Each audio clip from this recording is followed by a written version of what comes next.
Il faut qu'on revienne sur l'histoire de Elias. Elias, souvenez-vous, c'est ce jeune qui s'est fait voler son smartphone et qui a perdu la vie suite à une attaque, soi-disant au couteau. Et Hidalgo a même fait un plan hashtag stop au couteau, avec des flyers et tout. Et je sais plus qui a dit, on va discuter avec les professeurs de sport pour voir ce qu'on peut faire. Les journalistes ont dit, ah là, les couteaux, c'est dangereux et tout le bazar et tout. T'as des fact-checkers qui sont là aussi, qui disent, ouais, les couteaux, blablabla. Et en fait, on a enfin la vraie histoire. Il s'est pas fait attaquer au couteau, il s'est fait attaquer à la machette. Et ça a été délibérément modifié en couteau par les journalistes pour que ça soit moins grave. Parce que hashtag stop ou machette, c'est pas terrible, j'imagine. Et il n'avait pas refusé de donner son portable. Il l'avait donné pour garder la vie. On n'est pas à une fake news près, des journalistes et des fact-checkers, et il faut qu'on revienne dessus.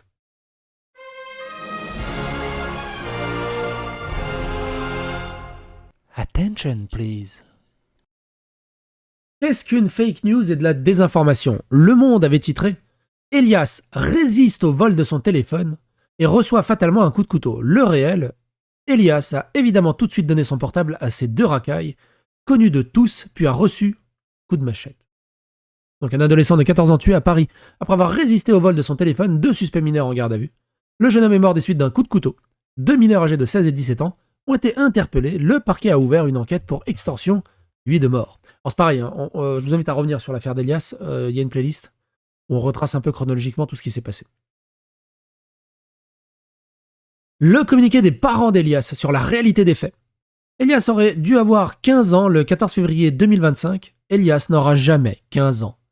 Né à Paris le 14 février 2010, Elias a été agressé à Paris le 24 janvier 2025, alors qu'il sortait, comme chaque vendredi, de son entraînement de football au stade Jules Noël à Paris 14e.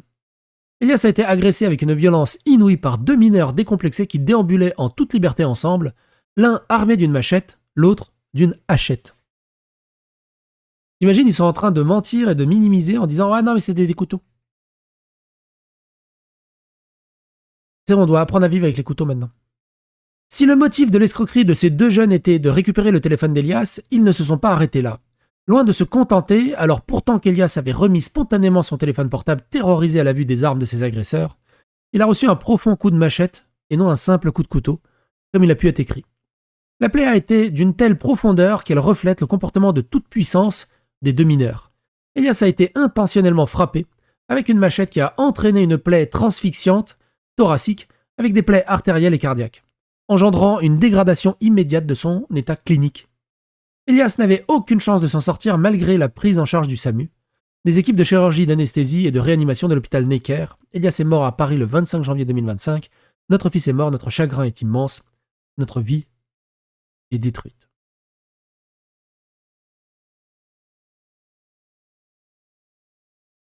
Le siège du Monde est à 5 km des lieux où Elias a été tué, 19 minutes en vélo. Aucun des 540 journalistes du Monde n'est allé sur place, vérifier l'info, interroger des témoins.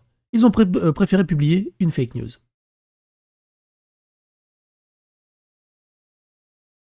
Si aucun journal, aucune chaîne de télé, aucune radio n'a parlé d'une info, eh bien c'est probablement qu'elle est fausse.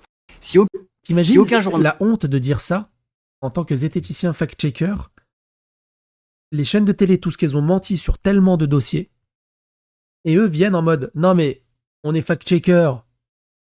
Si le gouvernement dit ça, c'est que c'est vrai. S'il dit ça, c'est que c'est vrai. Si les chaînes de télé disent ça, c'est que c'est vrai. Vous êtes juste des théoriciens du complot. » T'imagines la honte? Alors, il faut d'abord être vigilant, douter lorsque vous voyez une image ou une vidéo choc circuler sur les réseaux sociaux. Faites confiance aux journalistes, c'est notre travail de vérifier les images avant de les publier. Si cette vidéo n'a pas été reprise par un grand média connu, c'est possiblement qu'elle est fausse. Alors, ils ont super peur. Ils ont super peur. Les médias racontent que du bullshit et poussent un narratif idéologique et militant. C'est vous les médias maintenant. Comme disait Elon Musk, c'est vous les médias maintenant. Si ils arrêtent pas de répéter « Faut nous croire, nous on dit la vérité, nous on dit la vérité ». Regardez, faut vraiment croire les vidéos des médias traditionnels. Parce que eux, ils disent la vérité. Regardez ça. Un drone ou des drones sous-marins ont-ils été utilisés pour cibler les deux gazoducs? Des drones lancés à partir d'un sous-marin positionné à plusieurs milles nautiques des points visés. Des drones à hélice. Sous-marins. Des drones mines, ils atteignent leur cible facilement puisque le gazoduc Et bombarde les gazoducs qui fait des flammes sous l'eau. Alors, il faut d'abord être vigilant, douter lorsque vous voyez une image ou une vidéo choc circuler sur les réseaux sociaux. Faites confiance aux journalistes, c'est notre travail de vérifier les images avant de les publier. Si cette vidéo n'a pas été reprise par un grand média connu, c'est possiblement qu'elle est fausse. Si aucun journal, aucune chaîne de télé, aucune radio n'a parlé d'une info, eh bien c'est probablement qu'elle est fausse. Ou, plus précisément, qu'il y a une omerta des journalistes et un cordon sanitaire pour éviter de mettre sur la table des problématiques et des faits de société. Ça s'arrête à ça. Fake news, la journaliste de gauche Lin Landau, notoire antiraciste, épinglée après un tweet sur la surreprésentation des étrangers dans les crimes et délits, a noté qu'elle est du service de fact-checking de France Info, évidemment. Lorraine qui dit indirectement oui, car elle est fact-checkeuse chez France Info. Et voici de ses propres mots la description de sa propre communauté, celle nommée par Pascal Praud donc. Pourquoi les Vietnamiens réussissent-ils à l'école? Pourquoi ont-ils fait de l'éducation une priorité? Pourquoi les parents vietnamiens sont-ils stricts? Portrait de Mine, étudiant en médecine de Jérôme, diplôme de l'X, et bien d'autres. Ce reportage n'a pas vocation de représenter toute la communauté, mais seulement la réalité de mon entourage proche. Projet de fin d'études pour les écoles de journalisme et de sciences Paris. La réussite scolaire dans la communauté vietnamienne. Libération épinglée pour une fake news sur les fake news. Libération affirme que plus un parti est à droite, plus ils utilisent des fake news. En réalité, ce sont les personnalités politiques de gauche qui ont le plus repris sur X pour la diffusion, qui sont le plus repris sur X pour la diffusion de fake news. Libération, un fake news, la droite est un problème avec les faits. Score de factualité issu de l'analyse de 18 millions de tweets diffusés par les parlementaires des formations politiques dans 26 pays. Chaque point représente un parti politique et son score de véracité, loin des faits, proche des faits, plus à droite, courbe de tendance. Nombre moyen de notes de communauté sur X. RN a 12 notes de la communauté en octobre 2024. DVED, ça veut dire divers droite 4, R2, DVD 1, républicain 0, RE2, PS1, DVG1, écologiste 10, LFI 19. Ils passent leur temps à dire de la merde et à désinformer. Saviez-vous que Lin Landau avait réalisé le documentaire La réussite scolaire pour les communautés vietnamiennes? Je viens de découvrir quel en était l'auteur.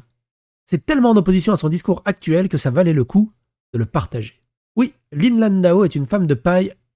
C'est rare que j'en vois pas homme de paille. Est une femme de paille. Elle a commencé à tenir un discours anti-français en rejoignant la bande de Julien Pain, Street Press. Avant, elle était normale. Oui, parce que maintenant, c'est devenu des militants politiques. Ils utilisent leur terme de fact-checker et de vôtre de la vérité pour désinformer et réécrire le narratif. C'est dangereux. C'est 1984. C'est la Stasi. C'est les Khmers rouges. Qu'est-ce que tu fous là? On parle de Exerve, on s'en fout d'Exerve.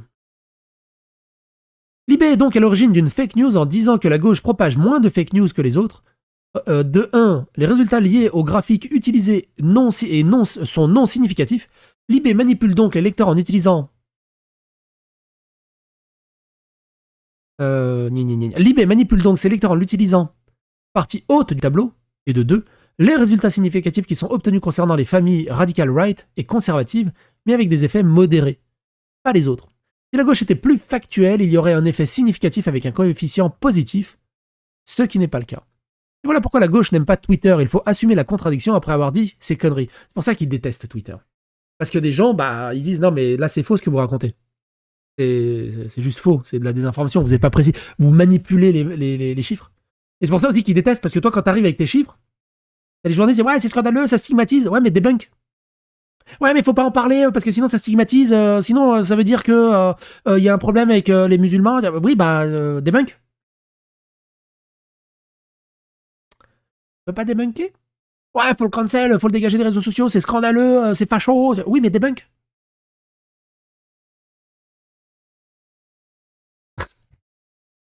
Vincent Lapierre qui dit donc un journal de gauche crée une fake news visant à accuser la droite de propager des fake news. C'est pas bien là. Elias a été tué à un coup de machette de 40 cm que son agresseur avait minutieusement acheté sur internet qui l'appelait sa zombie. Alors qu'Elias agonisait au sol mortellement touché, ses agresseurs lui ont réclamé le code de son téléphone. Ceux qui ne savent pas, hein, machette zombie, c'est ça. C'est ça qu'ils appellent.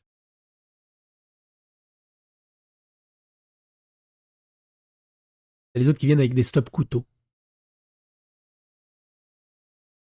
Alors qu'Elias agonisait au sol mortellement touché, ses agresseurs lui ont réclamé le code de son téléphone. On a tout fait pour enclaver les immigrés. On évitait qu'ils apprennent le français pour ne pas qu'ils se syndicalisent. On a construit les quartiers tous équipés pour les empêcher de rejoindre la ville. Mohamed Bouafsi. Julie Lescaut qui dit mes grands-parents ouvriers vivaient à Montgeron, où j'avais passé ma prime enfance dans une cité d'urgence dans l'attente des HLM en construction, et on était très heureux d'être logés décemment. Il y avait de tout dans ces cités, des commerces, des écoles, des espaces de jeux, et tout le monde vivait très bien ensemble, immigrés, ou non, jusqu'à l'arrivée de l'immigration extra-européenne. Tu peux dire maghrébine et africaine, Véronique. Tout a commencé à se dégrader dans les années 70 et ceux qui le pouvaient ne pensaient qu'à déménager car les incivilités et dégradations des cadres de vie devenaient invivables. La France a accueilli, offert l'école gratuite. Ceux qui ont voulu s'intégrer y sont parvenus. Ça, on en a parlé. Je vous invite à, si j'y pense, attends, est-ce que je peux retrouver? Pourquoi mon grand-père a quitté les cités? Je crois que c'est ça. Ouais, c'est ça. Pourquoi mon grand-père a fui la banlieue? Je vous laisse le lien dans la description. Justement, il parle à peu près de ce que dit Véronique Jeunesse, de comment c'était la banlieue dans les années 70-80. Et moi, j'ai connu 80-90, c'est complètement dégradé après. Zidane est comme un père de substitution, c'est mon héros. Après la demi-finale France-Croatie, pour la première fois, on pouvait s'identifier à quelqu'un qui réussit. Ce jour-là n'a pas duré.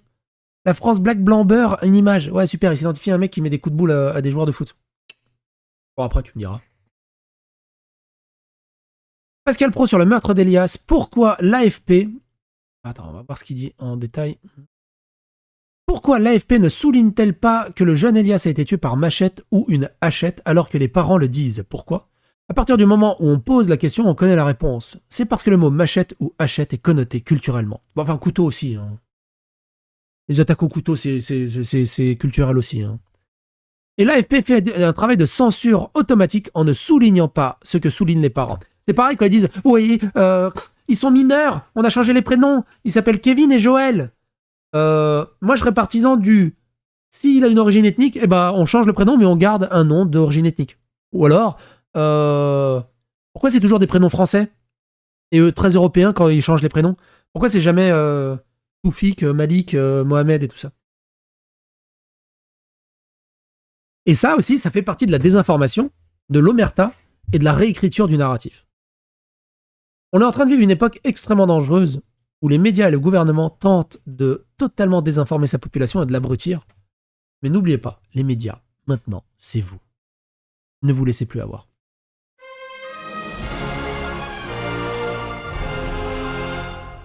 Attention, please. D'ici, Pascal Pro ressemble à Miyazaki. Putain, c'est vrai. C'est vrai.